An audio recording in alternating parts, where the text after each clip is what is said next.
Chapter 11. Meanwhile, the dinner in its earlier stages was dragging its slow length along true to sterling form. The room was chilly, in spite of the calendar, and Aunt Alberta had the gas logs lighted. Everybody in the clan envied her those gas logs except Valency. Glorious open fires blazed in every room of her blue castle when autumnal nights were cool, but she would have frozen to death in it before she would have committed the sacrilege of a gas log. Uncle Herbert made his hearty perennial joke when he helped Aunt Wellington to the cold meat. "Mary, will you have a little lamb?" Aunt Mildred told the same old story of once finding a lost ring in a turkey's crop. Uncle Benjamin told his favorite prosy tale of how he had once chased and punished a now famous man for stealing apples. Second cousin Jane described all her sufferings with an ulcerating tooth. Aunt Wellington admired the pattern of Aunt Alberta's silver teaspoons and lamented the fact that one of her own had been lost. "It spoiled the set. I could never get it matched. And it was my wedding present from dear old Aunt Matilda." Aunt Isabel thought the seasons were changing and couldn't imagine what had become of our good, old-fashioned springs. Cousin Georgiana, as usual, discussed the last funeral and wondered, audibly, which of us will be the next to pass away. Cousin Georgiana could never say anything as blunt as die. Valency thought she could tell her, but didn't. Cousin Gladys, likewise as usual, had a grievance. Her visiting nephews had nipped all the buds off her houseplants and chivied her brood of fancy chickens, squeezed some of them actually to death. "My dear. Boys will be boys," reminded Uncle Herbert tolerantly. "But they needn't be rampageous animals," retorted Cousin Gladys, looking round the table for appreciation of her wit. Everybody smiled except Valency. Cousin Gladys remembered that. A few minutes later, when Ellen Hamilton was being discussed, Cousin Gladys spoke of her as one of those shy, plain girls who can't get husbands, and glanced significantly at Valency. Uncle James thought the conversation was sagging to a rather low plane of personal gossip. He tried to elevate it by starting an abstract discussion on the greatest happiness. Everybody was asked to state his or her idea of the greatest happiness. Aunt Mildred thought the greatest happiness, for a woman, was to be a loving and beloved wife and mother. Aunt Wellington thought it would be to travel in Europe. Olive thought it would be to be a great singer like Tetrazzini. Cousin Gladys remarked mournfully that her greatest happiness would be to be free, absolutely free, from neuritis. Cousin Georgiana's greatest happiness would be to have her dear, dead brother Richard back. Aunt Alberta remarked vaguely that the greatest happiness was to be found in the poetry of life and hastily gave some directions to her maid to prevent anyone asking her what she meant. Mrs. Frederick said the greatest happiness was to spend your life in loving service for others, and Cousin Stickles and Aunt Isabel agreed with her, Aunt Isabel with a resentful air, as if she thought Mrs. Frederick had taken the wind out of her sails by saying it first.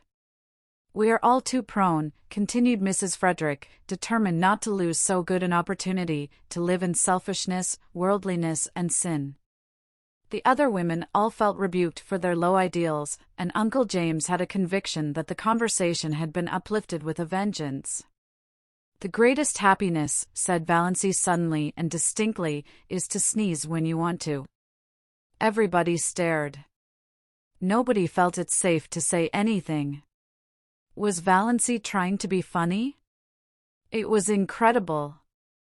Mrs. Frederick, who had been breathing easier since the dinner had progressed so far without any outbreak on the part of Valency, began to tremble again. But she deemed it the part of prudence to say nothing. Uncle Benjamin was not so prudent. He rashly rushed in where Mrs. Frederick feared to tread.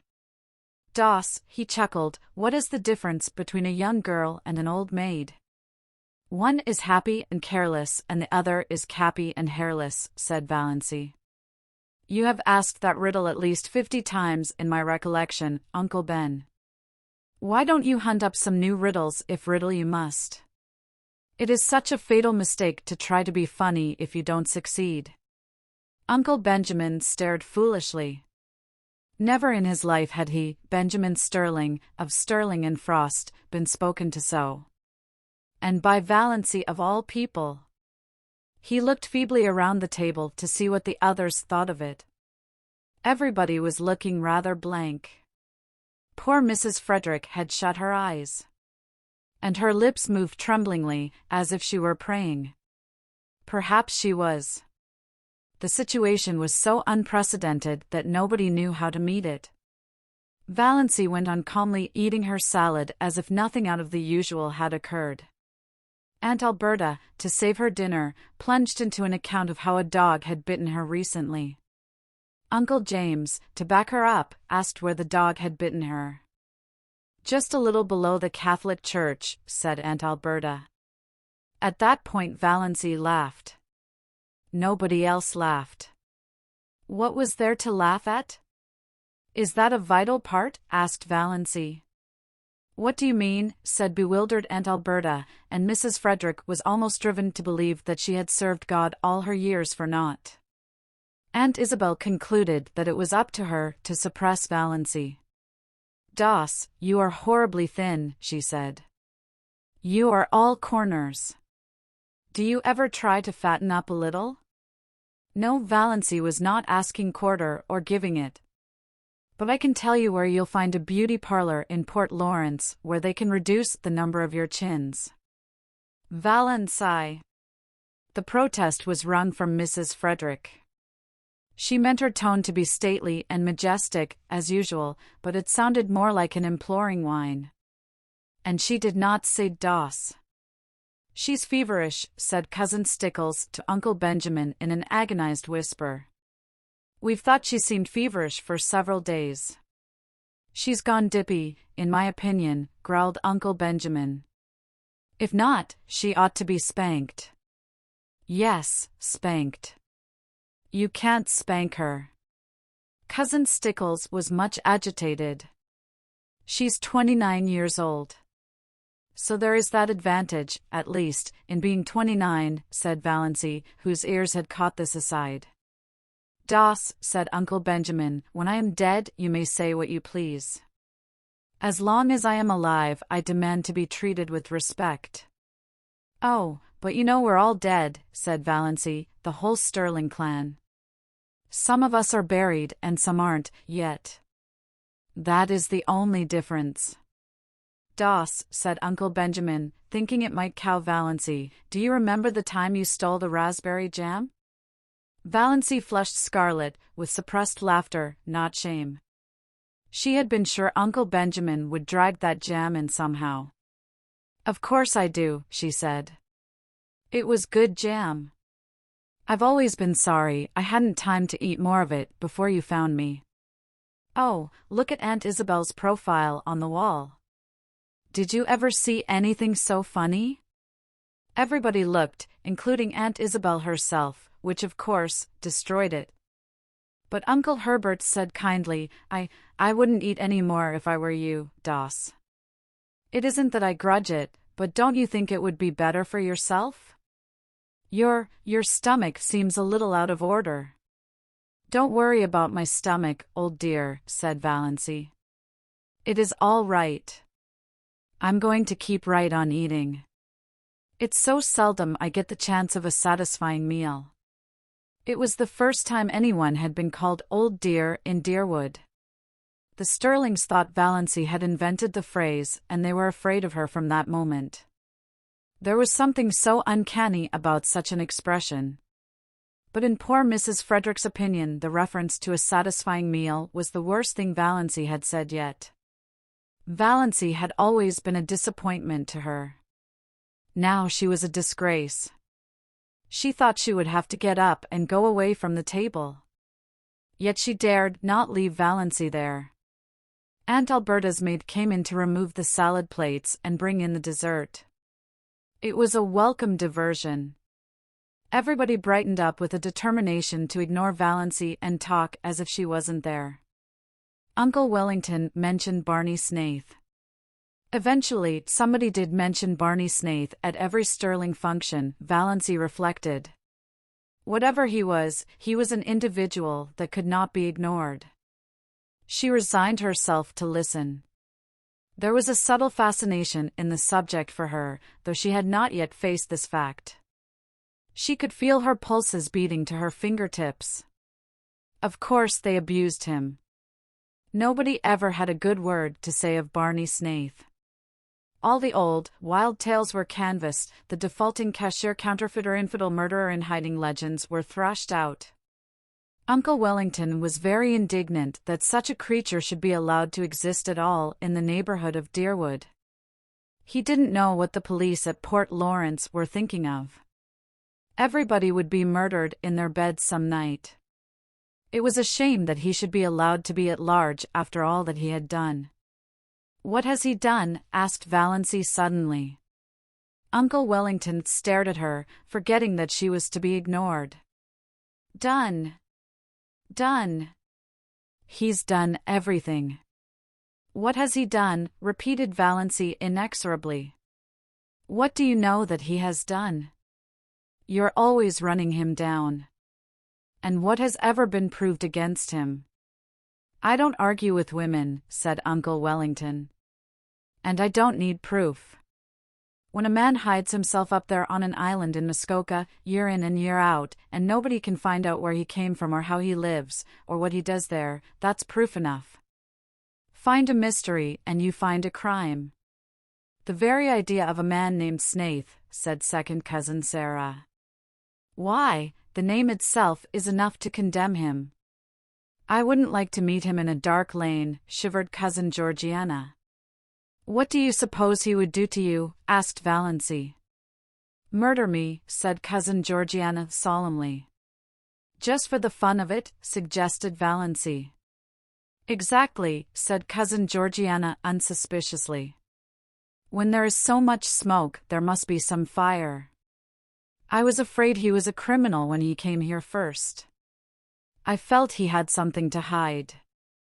I am not often mistaken in my intuitions." "Criminal. Of course he's a criminal," said Uncle Wellington. "Nobody doubts it," glaring at Valancy.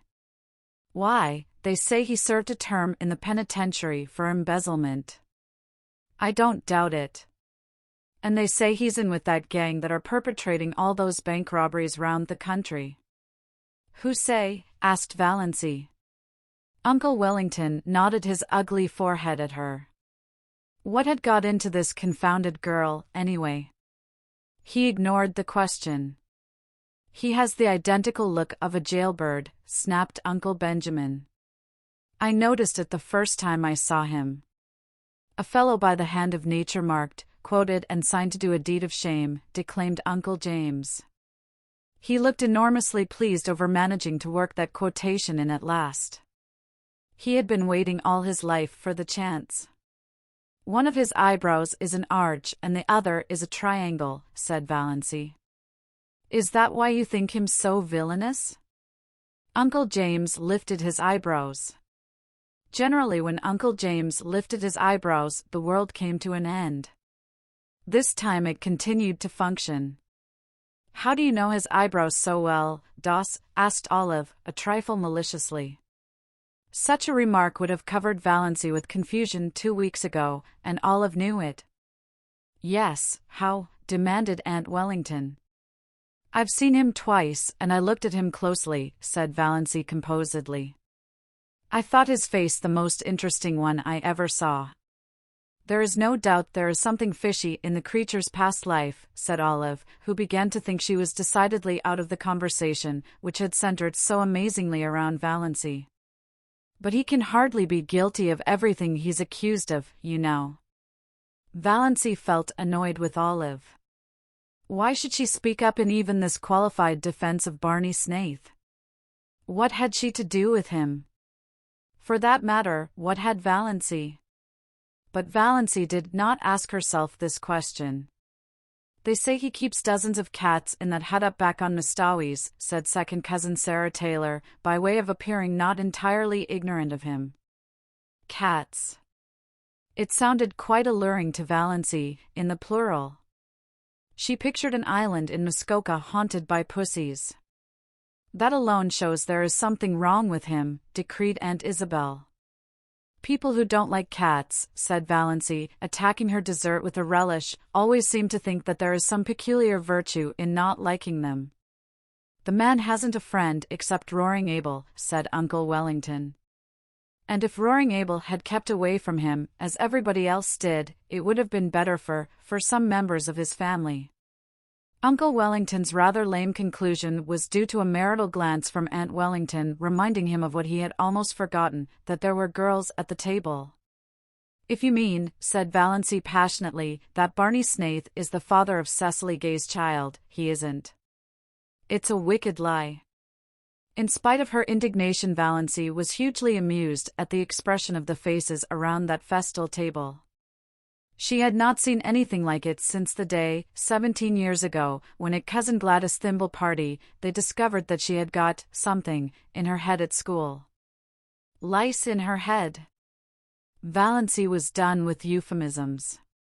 Poor Mrs. Frederick was almost in a state of collapse.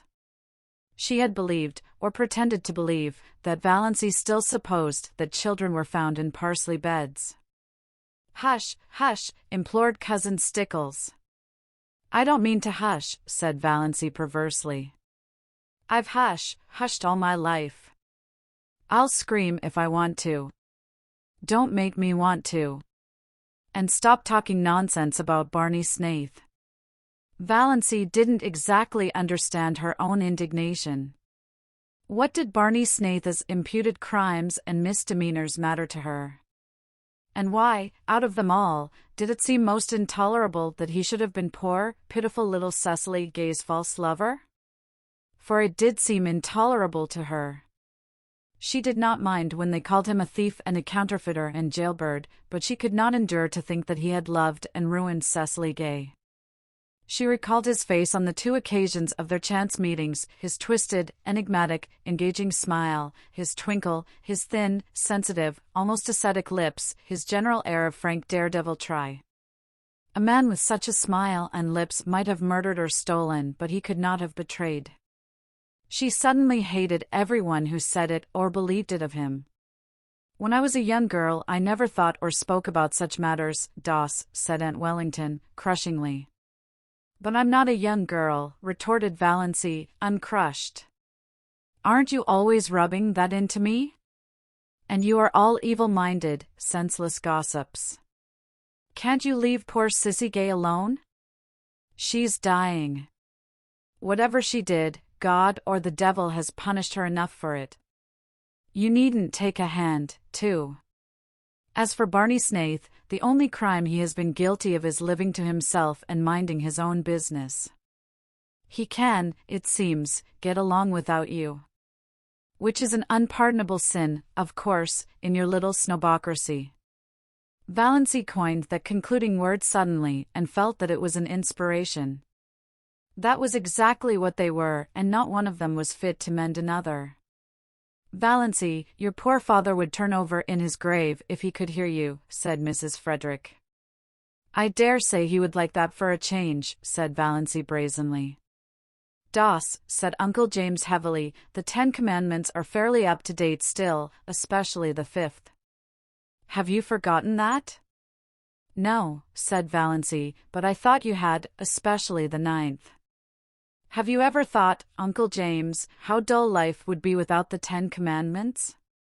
It is only when things are forbidden that they become fascinating. But her excitement had been too much for her.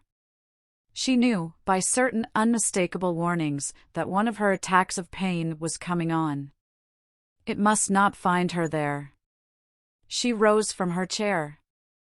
I am going home now. I only came for the dinner. It was very good, Aunt Alberta, although your salad dressing is not salt enough and a dash of cayenne would improve it. None of the flabbergasted silver wedding guests could think of anything to say until the lawn gate clanged behind Valancy in the dusk. Then, she's feverish, I've said right along she was feverish, moaned Cousin Stickles. Uncle Benjamin punished his pudgy left hand fiercely with his pudgy right. She's dippy, I tell you she's gone dippy, he snorted angrily. That's all there is about it. Clean dippy. "Oh, Benjamin," said Cousin Georgiana soothingly, "don't condemn her too rashly. We must remember what dear old Shakespeare says, that charity thinketh no evil." "Charity!" "Poppycock," snorted Uncle Benjamin. "I never heard a young woman talk such stuff in my life as she just did. Talking about things she ought to be ashamed to think of, much less mention. Blaspheming. Insulting us. What she wants is a generous dose of spankweed, and I'd like to be the one to administer it." H. Uncle Benjamin gulped down the half of a scalding cup of coffee. "Do you suppose that the mumps could work on a person that way?" wailed Cousin Stickles. "I opened an umbrella in the house yesterday," sniffed Cousin Georgiana. "I knew it betokened some misfortune." "Have you tried to find out if she has a temperature?" asked Cousin Mildred. "She wouldn't let Amelia put the thermometer under her tongue," whimpered Cousin Stickles. Mrs. Frederick was openly in tears. All her defenses were down. "I must tell you," she sobbed, "that Valency has been acting very strangely for over 2 weeks now. She hasn't been a bit like herself, Christine could tell you. I have hoped against hope that it was only one of her colds coming on. But it must be something worse. This is bringing on my neuritis again," said Cousin Gladys, putting her hand to her head. "Don't cry, Amelia," said Herbert kindly, pulling nervously at his spiky gray hair. He hated family ructions. Very inconsiderate of Doss to start one at his silver wedding. Who could have supposed she had it in her? "You'll have to take her to a doctor. This may be only a brainstorm." "There are such things as brainstorms nowadays, aren't there?" I suggested consulting a doctor to her yesterday," moaned Mrs. Frederick. "And she said she wouldn't go to a doctor, wouldn't." "Oh, surely I have had trouble enough." "And she won't take Redfern's bitters," said Cousin Stickles. "Or anything," said Mrs. Frederick. "And she's determined to go to the Presbyterian church," said Cousin Stickles, repressing, however, to her credit be it said, the story of the banister. "That proves she's dippy," growled Uncle Benjamin. "I noticed something strange about her the minute she came in today. I noticed it before today." Uncle Benjamin was thinking of Mirazh. Everything she said today showed an unbalanced mind. That question, was it a vital part? Was there any sense at all in that remark? None whatever. There never was anything like that in the Sterlings. It must be from the Wansbarras. Poor Mrs. Frederick was too crushed to be indignant. "I never heard of anything like that in the Wansbarras," she sobbed. "Your father was odd enough," said Uncle Benjamin. "Poor Pa was peculiar," admitted Mrs. Frederick tearfully, "but his mind was never affected." "He talked all his life exactly as Valency did today," retorted Uncle Benjamin. "And he believed he was his own great-great-grandfather born over again. I've heard him say it. Don't tell me that a man who believed a thing like that was ever in his right senses." Come, Amelia, stop sniffling.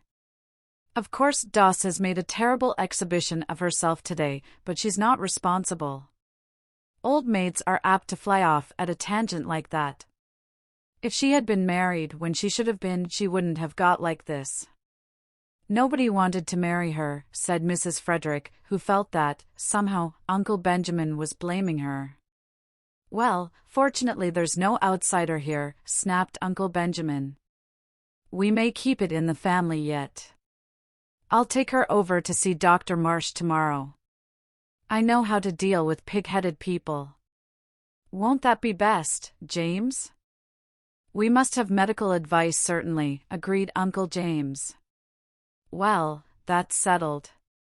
In the meantime, Amelia, act as if nothing had happened and keep an eye on her.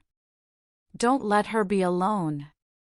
Above all, don't let her sleep alone." Renewed whimpers from Mrs. Frederick. "I can't help it. Night before last I suggested she'd better have Christine sleep with her. She positively refused and locked her door. Oh, you don't know how she's changed. She won't work. At least, she won't sew. She does her usual housework, of course. But she wouldn't sweep the parlor yesterday morning, though we always sweep it on Thursdays. She said she'd wait till it was dirty. Would you rather sweep a dirty room than a clean one? I asked her. She said, of course. I'd see something for my labor then. Think of it. Uncle Benjamin thought of it. The jar of potpourri, Cousin Stickles pronounced it as spelled, has disappeared from her room. I found the pieces in the next lot. She won't tell us what happened to it. I should never have dreamed it of Doss, said Uncle Herbert. She has always seemed such a quiet, sensible girl. A bit backward, but sensible. The only thing you can be sure of in this world is the multiplication table, said Uncle James, feeling cleverer than ever. Well, let's cheer up, suggested Uncle Benjamin. Why are chorus girls like fine stock raisers? Why? Asked Cousin Stickles, since it had to be asked and Valency wasn't there to ask it. Like to exhibit calves, chuckled Uncle Benjamin. Cousin Stickles thought Uncle Benjamin a little indelicate. Before Olive, too. But then, he was a man. Uncle Herbert was thinking that things were rather dull now that Doss had gone.